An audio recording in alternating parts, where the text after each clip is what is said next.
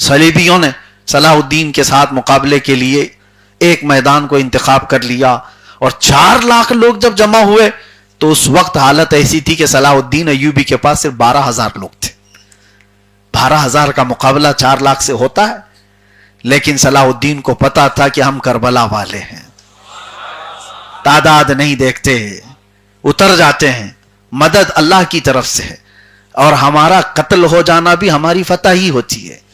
اگر قتل ہونا فتح نہیں ہوتا تو حسین اعظم کا چرچا اتنا کیوں ہوتا؟ میرے عزیزو، یہ جذبہ شہادت تھا صلاح الدین ایوبی نے۔ 12,000 لوگوں سے وہ جنگ لڑی ہے۔ تاریخ آج بھی بتاتی ہے کہ وہ 4 لاکھ کو، اس فوج کو انہوں نے تتر بتر کر کے رکھ دیا۔ وہ گھٹنے ٹیکنے پر مجبور ہوئے، سب میدان سے نکل کر کے بھاگے۔ صلاح الدین ایوبی کی یہ تاریخ، اور اس کے بعد بہت ساری تاریخیں ہیں میرے عزیزو، لیکن یہ سب چیزیں ذریعہ بنتی ہیں، یہ ذریعہ ہیں، اور حقیقی فتح مبین اللہ کی طرف سے ہے۔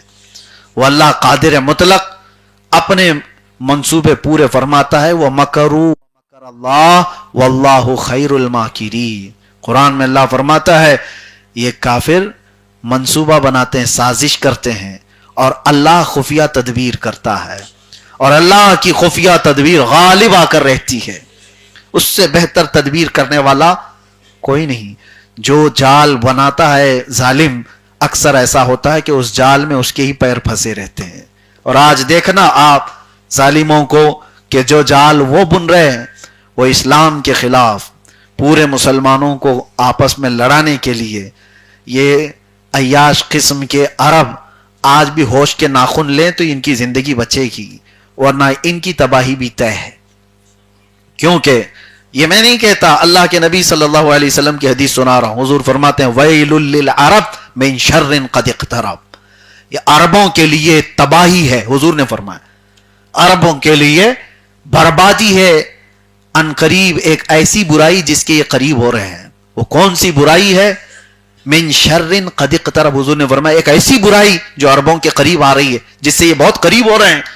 وہ قریب ہونے والی سب سے بڑی برائی جانتے ہو کیا ہے؟ یہ شرک اور کفر میں مبتلا ہوں گے، اور ہو رہے ہیں۔ آپ جا کر کے دیکھیں گے، تحقیق کریں گے تو پتہ چلے گا، ایسے ایسے پناہ مسلمان بزدلوں کو پیدا کیا جا رہا ہے جو نئے نئے شوشے چھوڑنے جا رہے ہیں۔ اسلامی تمام ہماری وراثت کو انہوں نے پامال کیا ہے۔ اب بے حیائیاں عروج پر ہیں۔ جس ملک کو آج آپ دیکھ رہے ہیں جو اپنی سرحدیں بچانے کے لیے دوڑے دوڑے بھاگ رہے ہیں، ان کے حالات یہ ہے۔ اللہ کے نبی صلی اللہ تعالی علیہ وسلم نے ڈیفنس کرنا سکھایا۔ ان عربوں کے پاس کوئی چیز نہیں ہے جو اپنا ڈیفنس کر سکیں۔ یہ محتاج ہیں اس دادا کے، اس کو بلا رہے آ جاؤ، تم مسیح آؤ ہمارے، تم مددگار ہو ہمارے۔ یہ لمبی چوڑی دعائیں کرنے والے حرم کے امام یہ جھوٹے مکار لوگ ہیں۔ یہی وہ شیخ حرم ہے جو چرا کے بیچ کھاتا ہے، گلی میں بوزر وہ دلق اویس و چادر زہرا، اس کو کہا گیا تھا۔ یہ وہ شیخ حرم ہے جو چرا کے بیچ، یہ وراثت کو انہوں نے اپنے ایسا پامال کیا ہے کہ ان کی زبانوں میں اب کوئی اثر نہیں رہ گیا۔ میرے عزیزو، عربوں کے جو حالات ہیں، اگر وہ ہوش کے ناخن آج نہیں لیے تو ان کی تباہی بھی طے ہے، اور یہ احادیث کریمہ میں اس کی پیشن گوئی کی گئی ہے۔ ہمیشہ کوئی طاقت اور کوئی حکومت قائم رہنے والی نہیں ہے۔ تم نے اپنے وقت کا اگر صحیح استعمال کیا تو تمہاری عزت اور تمہاری حرمت اللہ تعالیٰ ویسی ہی باقی رکھتا ہے۔ آج بھی خالد بن ولید کو کوئی فراموش نہیں کرتا۔ ان کو دی ہوئی طاقت کا انہوں نے صحیح استعمال کیا۔ دنیا آج حکومت کی مثال دینا چاہے تو ابو بکر و عمر کی مثال دیتی ہے رضی اللہ تعالیٰ عنہما۔ کیوں؟ اس لیے کہ انہوں نے اپنا ملا ہوا پاور کا مس یوز نہیں کیا تھا، اپنے عیش کے لیے نہیں۔ آپ کو پتا ہے ایران کی طرف سے ایک قاصد آیا تھا، اس وقت فارس تھا، اور اس وقت کسرا بادشاہ کے حکومت کے انڈر میں آنے والا یہ پورا علاقہ۔ ایک قاصد آیا تھا اور جاسوس بن کر کے کہ امیر المومنین کی تلاشی لی جائے. مسلمانوں کا امیر المومنین عمر ابن خطاب، اس کی دھاک اتنی ہے کہ ہمارے بادشاہ ڈر رہے ہیں، ہماری فوج ڈری ہوئی ہے، یہ رہتا کہاں ہے، اس کی فوج کتنی ہے. مدینے میں آیا اور آ کر کے صحابہ سے اس نے پوچھا کہ تمہارا بادشاہ کہاں رہتا ہے عمر ابن خطاب. تو لوگوں نے ہنس کر کے اس سے کہا ہمارا بادشاہ نہیں ہوتا، ہمارا امیر المومنین ہوتا ہے. بادشاہ کا کانسیپٹ ہی ہٹایا. صحابہ نے جواب دیا تھا. اچھا، آنے والے نے کہا اچھا وہ بادشاہ نہیں ہوتا تمہارا، امیر المومنین ہوتا ہے. تو ٹھیک ہے، اس کا محل کہاں ہے؟ تو بتانے والے نے پھر ہنس کر کے کہا اس کا محل نہیں، جاؤ جنت البقیع کے قریب میں ایک پیلو کا درخت ہے، اس کے نیچے سو رہا ہوگا. پتہ بتانے والے نے بتایا اور وہ جاسوس آیا تو دیکھا تنہا عمر ابن خطاب درخت کے نیچے ننگی پیٹھ سو رہے ہیں. یہ وہ عمر ابن خطاب ہے جس کی دھاک سے قیصر و کسریٰ کانپ رہے ہیں، ڈرے ہوئے ہیں. اپنی طاقت کا استعمال اپنے عیش کے لیے نہیں کیا. وہ سونے کی کرسیاں بنا سکتے تھے، وہ بھی مہنگے مہنگے قالین لگا سکتے تھے. آپ کو پتا ہے کسریٰ کی حکومت جب ختم ہوئی تھی، ایران کے بادشاہ کی حکومت، یہ دور فاروقی میں ختم ہوئی تھی، عمر ابن خطاب کے دور میں ختم ہوئی تھی. اس وقت اتنا مال جو فاتح قوم کو ملا تھا، یعنی مسلمانوں کو، وہاں سے بہت کچھ مدینہ لائے تھے اور قیمتی قالین بھی لائے تھے جس پر بادشاہ کی کرسی لگتی تھی. اور جانتے ہو اس زمانے میں بادشاہ کسی کو بہت زیادہ نوازنا چاہتا، بہت کسی سے خوش ہو گیا ہو تو اس کو انعام میں کیا دیا جاتا؟ اس کو تھوڑی دیر کے لیے وہ قالین پر بٹھایا جاتا اور وہ قالین پر بیٹھتا تو زندگی بھر فخر کرتا کہ میں کسریٰ کے بغل میں قالین پر بیٹھا ہوا آدمی. یہ اس وقت کا انعام تھا. اور جب کسریٰ کی حکومت ختم ہوئی تو وہ قالین بھی آیا، وہ کرسی بھی آئی، سب آیا. لیکن میرے عزیزو، حضرت عمر ابن خطاب رضی اللہ تعالیٰ عنہ کے پاس جب یہ لا کر پیش کیا گیا کہ بہت مہنگی قالین جس پر کسریٰ کی کرسی لگتی تھی وہ بھی آ گیا ہے مال غنیمت میں، اس کو کیا کیا جائے؟ مسجد نبوی میں محراب، منبر کہیں پر اس کو سجا دیا جائے. سیدنا عمر ابن خطاب نے کہا مسجد نبوی کے دروازے کے باہر اس کو لگاؤ تاکہ ہر آنے والا اپنا پاؤں پوچھ کر کے مسجد میں آئے، دنیا کو یہ پتا چلے جس پر بیٹھ کر کے بادشاہ فخر کیا کرتے ہیں وہ محمد عربی کے غلاموں کی دھول ہوا کرتا ہے. دنیا کو یہ بتایا ہمیں دنیا کی چکا چوند اپنی طرف راغب نہیں کر سکتی، بڑی بڑی طاقتیں ہم کو اپنی طرف نہیں کھینچ سکتی. یہ تو تھا اصل اسلام، اصل اسلام. لیکن آج ان عربوں نے جو اصل اسلام کا چہرہ مسخ کر کے رکھا ہے، انہوں نے تو کموڈ ٹوائلٹ کے جو سونے کے بنائے اور ان لوگوں نے بھر بھر کر کے پیسے امریکن صدر کو گفٹ کیے جا رہے ہیں. تم ہی ہمارے داتا ہو، تم ہی ہمارے ماتا ہو، سب کچھ ہو.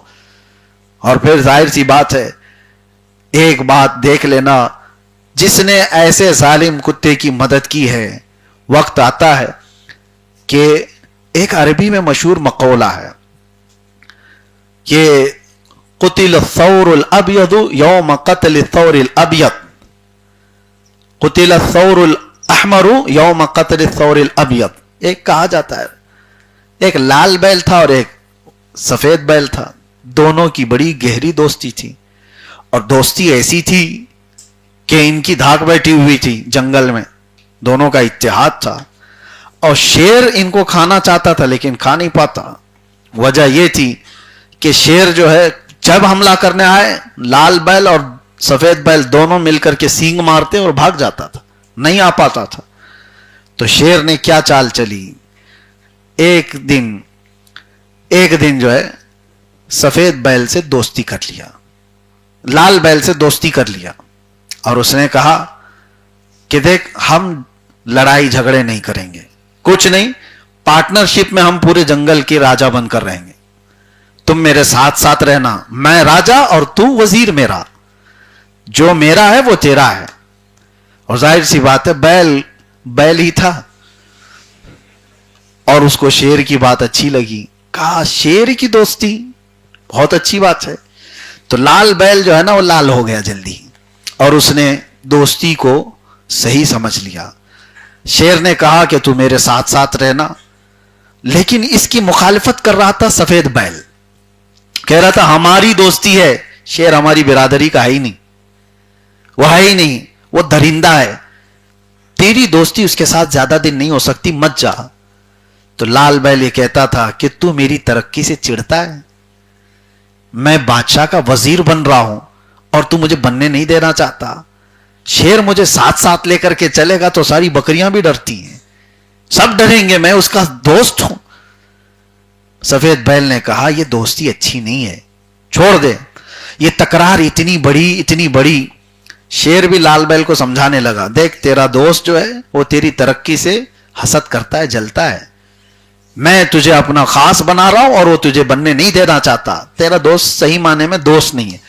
اس پاگل لال بیل نے اپنے سفید بیل کی دوستی ہی ختم کر دی، دوستی ٹوٹ گئی، اور اس غم میں بیچارہ سفید بیل اکیلا پڑ گیا، اور لال بیل تو بادشاہ کے ساتھ گھوم رہا ہے جنگلوں میں، اور تھوڑے دن کا پاور تھا، تھوڑے دن شیر کے ساتھ جگہ جگہ گھوم رہا تھا، اب وہ سفید بیل اکیلا تھا۔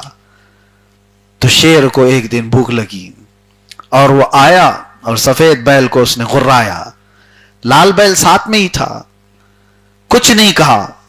شیر نے کہا دیکھ اس کو میں آج کھا کے ختم ہی کرتا ہوں جو تجھ سے جلتا تھا، تجھ سے حسد کرتا تھا۔ لال بیل نے کہا ختم ہی کر دو اس کو، پرانا دوست تھا، اپنی برادری کا تھا، لیکن مدد نہیں کیا۔ تو شیر نے حملہ کیا اور سفید بیل کو چیر کر رکھ دیا، اور وہ بیچارہ جتنا ڈیفنس کر سکتا تھا کیا، اکیلے میں نہیں ہو پایا، مر گیا۔ مر جانے کے بعد شیر شکم سیر ہو کر کے چلا، دوسرے ہی دن لال بیل کو آنکھ دکھانے لگا، بھوک لگی ہے مجھے، تو کہا میں تو تیرا وزیر ہوں، کہا وہ ہو گیا ختم، وہ پرانی باتیں ہیں، اب نیا دور آ چکا ہے۔ کہا اب کیا کرو گے؟ کہا مجھے کھانا ہے تمہیں۔ بچانے کے لیے نہ کوئی سفید بیل نہ کوئی، اس نے اپنے بھائی کو دھوکہ دیا تھا۔ میرے عزیزو یہ عربی میں موجود پوری حکایت میں آپ کو بیان کر رہا ہوں، صوفیہ اکرام نے جو لکھا۔ لال بیل بہت منتیں سماجتیں کرنے لگا، لیکن وہ تو ٹھہرا درندہ، اس کے اندر رحم کہاں سے، اس کی غذا وہ ہے۔ ارے گھوڑا چارے سے دوستی کرے تو کھائے کیا، شیر شکار سے دوستی کبھی نہیں کرتا۔ اس نے لال بیل کو اس دن حملہ کیا، اور جیسے ہی اس کے اوپر چڑھائی کیا تو لال بیل نے ایک تاریخی جملہ کہا تھا جو آج میں نے ابھی آپ کے سامنے کہا۔ اس نے کہا لال بیل تو اسی دن مر گیا تھا جس دن سفید بیل کی دوستی چھوٹی تھی، اسی دن ختم ہو گیا تھا، یہ تو چند دن ایسی عیش کر لیا شیر کے ساتھ، ورنہ تو میں مر ہی گیا اسی دن جس دن میں ساتھ چھوڑ دیا تھا میرے بھائی کا۔ آج اس چیز کو اپنے ذہن میں رکھ کر کے سوچنا، یہ سارے عرب لال بیل ہیں، انہوں نے جس سے دوستی کی ہے وہ یہی سوچ کر کے دوستی کی ہے کہ ہماری تکلیف میں تو مدد کرے گا، کیا خاک مدد کرے گا، وہ اپنی بچا نہیں پا رہا ہے، کیا خاک مدد کرے گا، جب اپنے آپ پر جب بن پڑتی ہے تو پھر آس پاس نہیں دیکھتا دادا، وہ چند دنوں کے بعد کہے گا تم اپنا دیکھو، ہم تو جا رہے ہیں، بہت دور سے آئے تھے، ہم بہت دور سے آئے تھے، تم اپنا دیکھو، اور اس کے بعد کوئی بچا نہیں ہے ان کو، نہ دادا نہ بابا، پھر پڑوس میں جو ہے وہ غرا رہا ہے، تمہارا یہ بھی ماریں گے، تمہارا یہ بھی ماریں گے، تمہارا یہ بھی ماریں گے۔ میرے عزیزو یہ سارا سینیریو جو میں آپ کے سامنے رکھ رہا ہوں، ایک بات ہمیشہ یاد رکھو، اللہ کے نبی صلی اللہ تعالی علیہ وسلم نے ارشاد فرمایا پورا اسلام ایک جسم کی طرح ہے، ایک عضو کو تکلیف ہو تو پورے جسم میں بخار آنا چاہیے۔ ان ظالم عربوں نے فلسطینیوں کے قتل پر خاموش تماشائی بنے دیکھتے رہے، کبھی کوئی ایک جملہ سننے کو ملا آپ کو؟ کبھی کوئی جملہ سننے کو ملا؟ یہ وہ عیاش لوگ ہیں، آپ کو میں بتاؤں لندن میں بندروں کا گھر بند ہونے جا رہا تھا کیونکہ وہاں کی میونسپلٹی وہ خرچہ برداشت نہیں کر پا رہی تھی زو کا، اور ایک عرب شہزادہ گیا اور پورے پیسے دے کر کہا میں اس کو چلاؤں گا، بند مت کرو، عجائب گھر ہے، بندروں کا گھر ہے، ہر ایک کو اپنی برادری سے محبت ہوتی ہے، اور یہ 90 لاکھ کا 1 کروڑ پاؤنڈ کا ایک ایک گھوڑا خرید کر کے لاتے ہیں، گھوڑے خرید کر کے لاتے ہیں، تماشا ہے، پورے عرب کو انہوں نے نمائش کا اڈا بنایا ہوا ہے، یہ آسمان چھوتی ہوئی عمارتیں بنا رہے ہیں لوگوں کو اپنی طرف بلانے کے لیے۔ آپ کو کیا لگتا ہے یہ سارا یورپ اور یہ سارے ویسٹرن ان کی ترقی کو دیکھ کر کے ان کو مدد کرتے رہیں گے؟ یہ سارے خطے میں جو انہوں نے آگ لگائی ہے یہ دیدہ و دانستہ ہے، یہ پوری طرح سے پری پلانڈ ہے کہ جنگ جب چھڑے گی تو تمہارے اکنومی پر بھی آئے گی، اور تم جو آج عرب لوگ بڑے بڑے بادشاہ بڑے بڑے عیاش نظر آتے ہو، ساری دنیا کی بڑی عمارتیں تمہارے پاس، ارے دنیا کو کھیلنے کی جگہ بھی یہی دیتے ہیں، پورے ورلڈ کپ کروانا ہے تو ان کے اندر کریز ہے، ان کے ہاں دیوانہ پن ہے، ایک دوسرے کو یہ لوگ سبقت لے جا رہے ہیں۔ یہ وہ عرب تھا جہاں کبھی قرآن کے علم پر کمپٹیشن ہوا کرتا تھا، حدیث پر کس کی گہری نظر ہے اس پر مقابلہ آرائی ہوتی تھی، اور آج ہے کہ فٹ بال پر اور دوسرے کھیلوں پر یہاں مقابلہ آرائی ہو رہی ہے۔ ان عربوں کے ہاتھوں سے سب کچھ چھین لیا گیا، ان کو آئی فون پکڑا دیا گیا ہے، اور اس کے علاوہ عیش کی زندگی دے کر انہیں خاموش کر دیا گیا۔ اس کی وجہ سے یہ زیادہ دن تک عیش و عشرت کی زندگیاں چلتی نہیں ہیں۔ آپ ان تمام حالات سے سبق لو، اور یہ آپ کے لیے یہاں اسٹیٹس کی جنگ نہیں لڑنا ہے، یہ واٹس اپ اسٹیٹس پر آپ جنگ مت لڑو، آپ ان تمام حالات سے درس لو کہ اللہ قرآن میں فرماتا ہے اللہ اس قوم کو اس وقت تک نہیں بدلتا جب تک وہ قوم خود اپنی حالت نہیں بدلتی۔ ہمیں بدلنے کا وقت ہے۔ جو بچے آج راستہ بھٹکے ہوئے ہیں انہی کے لیے یہ محفلیں ہیں۔ اللہ تبارک و تعالی آپ سب کو اصلاح حال عطا فرمائے، مجھے بھی اللہ تبارک و تعالی اصلاح حال عطا فرمائے اور استقامت علی الدین عطا فرمائے۔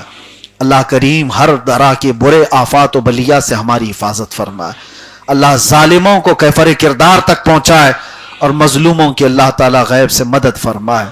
رب تعالیٰ اگر آج کی یہ شب لیلۃ القدر ہے تو مولا بغیر بخشے ہوئے ہم کو اس چھت سے باہر نہ فرما، ہم سب کا بھی شمار جہنم سے آزاد ہونے والوں میں فرما۔